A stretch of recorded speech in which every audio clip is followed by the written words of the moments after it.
23 degrees. Hope you're having a good Wednesday before Christmas. We're on our way to about 39. Dwayne will have more coming up a little after 10 this morning here on KTOE. Right now, we're going to spend a few minutes with former press reporter Roger about his book called Scarlet Ice. Roger, welcome to the Morning Blend.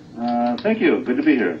And tell us what you're doing these days. I know it was a while ago that you left the Free Press. Well, today I work for the University of Wisconsin School of Medicine and Public Health, and the short answer to what I do is that I help doctors and dentists and their staffs help their patients quit smoking. So I work for an outfit called the Center for Tobacco Research and Intervention. It's out of the UW system.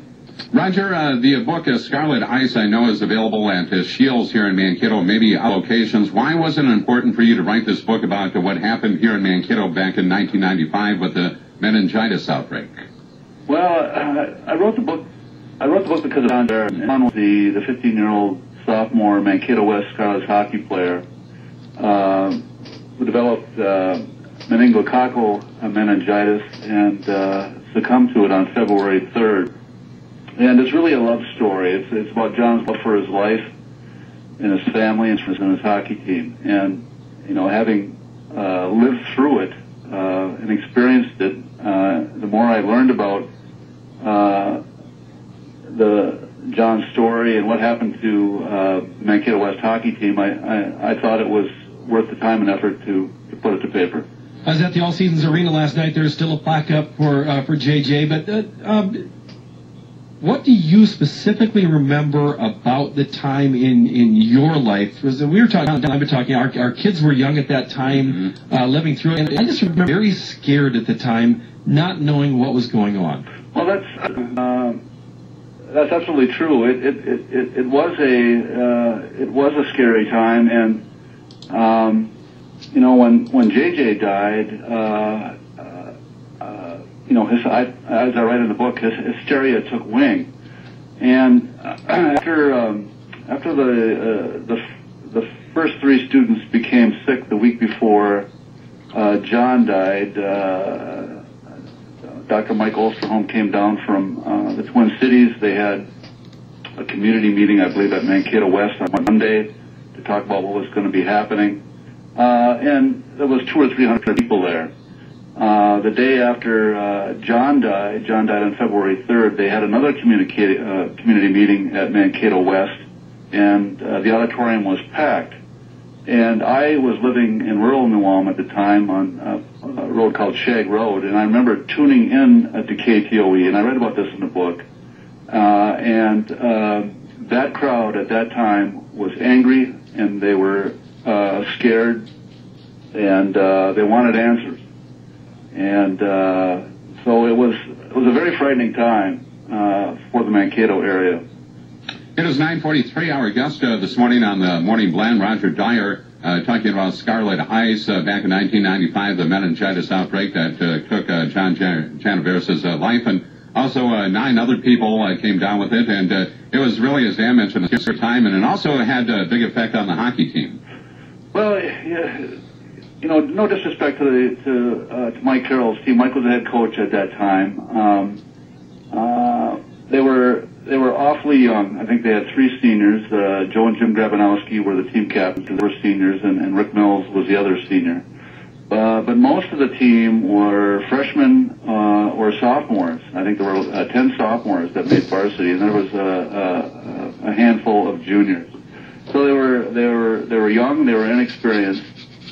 And they struggled. As Mike Carroll has told me, they were in the Big Nine hockey conference. In the Big Nine conference, they take their hockey very seriously, and they really struggled against some of those teams. They weren't very good that year. And after John died, a lot of the teams on their schedule didn't want to play them. That's how this hockey team was viewed, as being infested with meningitis.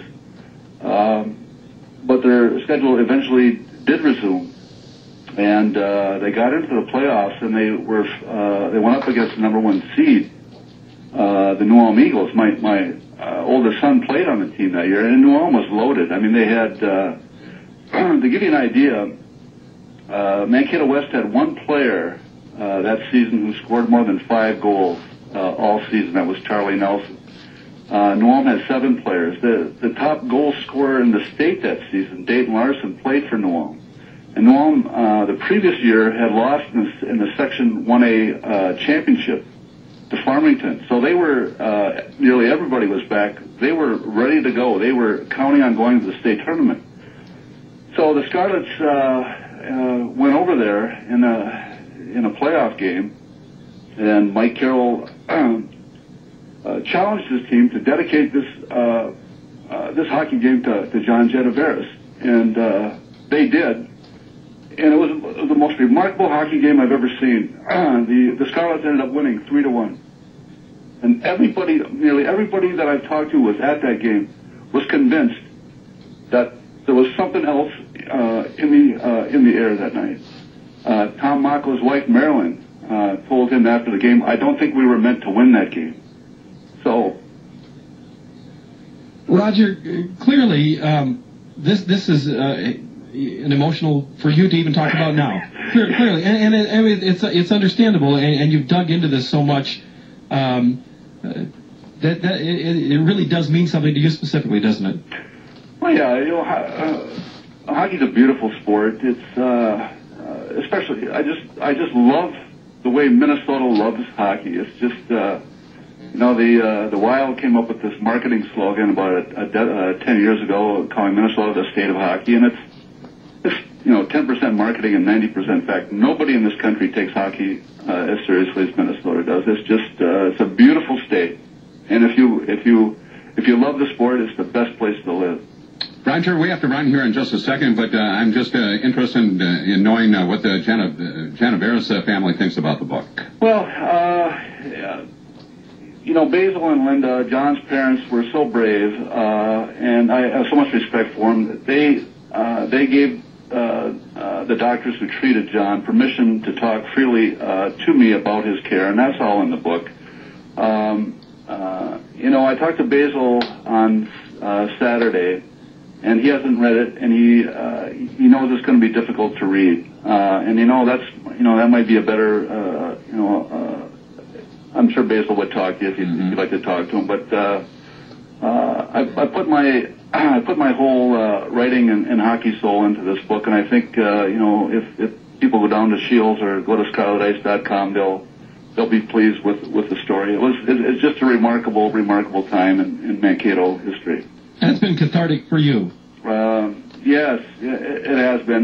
Parts of it were very difficult to write. They're still difficult to read. I'm an emotional guy, and I apologize for that. But no apology necessary. So I think if people pick up the book, they'll be pleased. All right. The book is available right now at Shields? Yes, sir. All right. Or ScarletIce.com? Yes, sir. Very good. Roger, I wish we had more time, but we have to run, and we thank you for your time this morning, and many people look forward to reading this book. Enjoy the holidays, fellas. Thank you very much. Bye-bye. All right, former Free Press reporter Roger Dier. Again, the book Scarlet Ice, available locally at Shields or ScarletIce.com. After that interview, I'm absolutely going to buy the book. Absolutely. And, it's quite a story. Most of us lived through it. Yeah. But there's so many new people to our area here, in the past 16 years that this is a story that they should know about. Everybody remembers their kids going getting the shots and that sort of stuff, but I got a feeling this is going to be a really good read by Roger. So again, available at Shields here in town. It is 9:49. We're back after this. Business owners,